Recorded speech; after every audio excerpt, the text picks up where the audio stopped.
एक रास्ता बंद और पूरी दुनिया में हड़कंप। अगर स्ट्रेट ऑफ हॉर्मोज बंद हुआ तो पेट्रोल 200 रुपए और गैस सिलेंडर आसमान छू सकता है। रास्ता जिसे बंद करने की एक धमकी पूरी दुनिया की अर्थव्यवस्था को घुटनों पर ला सकती थी। ये कहानी है हॉर्मुज संकट की। सुनने में तो एक किसी एक्शन फिल्म का डायलॉग लगता है ना, पर ये हकीकत थी। ये शब्द थे दुनिया के सबसे ताकतवर नेताओं में से एक ऐसा बयान जिसने जलते हुए माहौल में जैसे घी का काम किया। अब सवाल ये उठता है कि हम इस खतरनाक मोड़ तक पहुंचे कैसे। देखिए, इस संकट की जड़ तक पहुंचने के लिए हमें सबसे पहले उस शख्स की सोच को समझना होगा जिसके एक इशारे पर दुनिया चल रही थी, और साथ ही उस खतरनाक रणनीति को भी जिसे मैडमैन थ्योरी के नाम से जाना जाता है। वैसे ये कोई नई तरकीब नहीं है, पहले भी राष्ट्रपति रिचर्ड निक्सन इसका इस्तेमाल कर चुके हैं। मकसद बहुत सीधा है, अपने दुश्मन के दिमाग में ये बात डाल दो कि आप इतने अनप्रेडिक्टेबल, इतने पागल हैं कि आप कुछ भी कर सकते हैं, ताकि वो कभी अंदाजा ही ना लगा पाए कि आपका अगला कदम क्या होगा। उनका बर्ताव इतना अजीब और अप्रत्याशित हो गया था कि खुद अमेरिकी मीडिया उन पर सवाल उठाने लगा था। उन्हें अनहिंज्ड मैडमैन तक कहा जाने लगा, मतलब एक ऐसा शख्स जिसका खुद पर कोई काबू नहीं।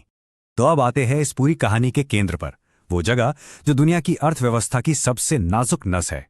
आप देखिए कैसे कुछ ही दिनों में बयान पूरी तरह से पलट गया। ये नाटकीय बदलाव साफ साफ दिखाता है कि दबाव कितना ज्यादा था। पहले तो ऐसा दिखाया कि कोई फर्क ही नहीं पड़ता, और फिर सीधी हिंसक धमकी। इससे पता चलता है कि दांव पर बहुत कुछ लगा हुआ था। और ये आंकड़े बताते हैं कि ये रास्ता इतना जरूरी क्यों है। मतलब दुनिया का 20% तेल, सोचिए 20% तेल इसी एक रास्ते से गुजरता है। इसे बंद करने का मतलब था पूरी दुनिया में आर्थिक तबाही मचाना। पूरी दुनिया की नजरें टिकी हुई थीं, और तभी राष्ट्रपति ने एक आखिरी मोहलत, एक अल्टीमेटम जारी कर दिया। लेकिन फिर कहानी में एक और मोड़ आया। ये डेडलाइन भी रहस्यमयी तरीके से बदलने लगी। ये बदलती तारीखें कोई कंफ्यूजन नहीं था, नहीं, ये एक सोची समझी चाल थी, एक दिमागी खेल था। इसने एक ऐसा धुंधलका, एक फॉग ऑफ वॉर पैदा कर दिया जिसमें दुश्मन बस अंदाजा ही लगाता रह जाए कि हमला कब होगा, कहां होगा।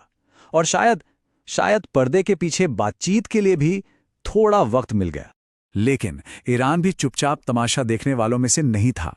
उन्होंने धमकियों का जवाब देने की पूरी तैयारी कर ली थी, और उनके कदम ये बताने के लिए काफी थे कि वो किसी से डरने वाले नहीं हैं। सोशल मीडिया पर मजाक उड़ाना और हाइफा पर मिसाइल हमला, ये तो बस एक शुरुआत थी। असली चाल तो तब चली गई जब ईरान ने एक और समुद्री रास्ते को बंद करने की धमकी दी, और फिर सामने आया वो राज जिसने इस लड़ाई को एक नए, कहीं ज्यादा खतरनाक मोड़ पर ला खड़ा किया, एक परमाणु युद्ध के मुहाने पर। यह एक बहुत बड़ा झटका था, मजा तबाह, एक ऐसा चेहरा जो सालों से दुनिया की नजरों से ओझल था। उनका अचानक एक कमांड सेंटर में दिखना, और वो भी डिमोना पर हमले की प्लानिंग करते हुए, ये परमाणु हमले की एक खुली धमकी से कम नहीं था। अब ये डिमोना है क्या? ये इजराइल का वो सबसे बड़ा राज है जिसके बारे में वो कभी बात नहीं करता। इजराइल ने कभी नहीं माना कि उसके पास परमाणु हथियार हैं, लेकिन एक विसल ब्लोअर की वजह से ये दुनिया का वो खुला राज है जिसे हर कोई जानता है। तो साफ था, डिमोना को निशाना बनाकर ईरान एक सीधा संदेश दे रहा था। वो कह रहा था कि अगर अमेरिका ने हमारे इंफ्रास्ट्रक्चर पर हमला किया तो हम इजराइल के उस सबसे बड़े सुरक्षा कवच को ही निशाना बनाएंगे जो उसकी असली ताकत है। ये एक ऐसी धमकी थी जिसे नजरअंदाज नहीं किया जा सकता था। एक तरफ तो दुनिया तबाही के मुहाने पर खड़ी थी, युद्ध के बादल मंडरा रहे थे, और वहीं दूसरी तरफ बंद दरवाजों के पीछे एक और ही कहानी लिखी जा रही थी। दुनिया को इस तबाही से वापस खींचने की एक आखिरी हताश कोशिश। और यहीं पर इस संकट का सबसे बड़ा विरोधाभास नजर आता है। एक तरफ दुनिया के कई देश शांति कायम करने की कोशिश कर रहे थे, तो दूसरी तरफ हमलों में ईरान की सबसे बड़ी यूनिवर्सिटी, जिसे ईरान का MIT कहा जाता था, उसे तबाह किया जा रहा था। एक तरफ शांति की बातें, दूसरी तरफ भविष्य पर हमला।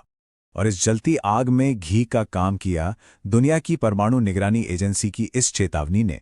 उसने उस डर पर मोहर लगा दी जिसका सबको अंदेशा था कि ईरान 1 महीने से भी कम समय में परमाणु बम बनाने की क्षमता हासिल कर सकता है।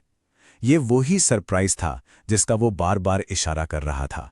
तो अब बिसात बिछ चुकी थी। एक महाटकराव के लिए मंच पूरी तरह से तैयार था।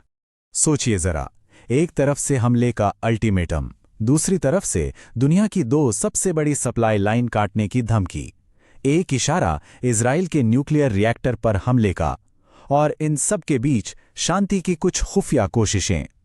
ये सारी खतरनाक कड़ियां एक ही दिन, एक ही पल से जुड़ी थी। एक ऐसा पल जो मिडिल ईस्ट और पूरी दुनिया का नक्शा हमेशा के लिए बदल सकता था। और आखिर में ये हमें एक बहुत बड़े सवाल के साथ छोड़ जाता है। ये संकट सिर्फ तेल के रास्तों या राजनीति का नहीं था, ये एक इम्तिहान था इस बात का कि जब दुनिया की शांति का नाजुक धागा ऐसे लोगों के हाथों में आ जाए जो सब कुछ दांव पर लगाने को तैयार हों, तो क्या होता है।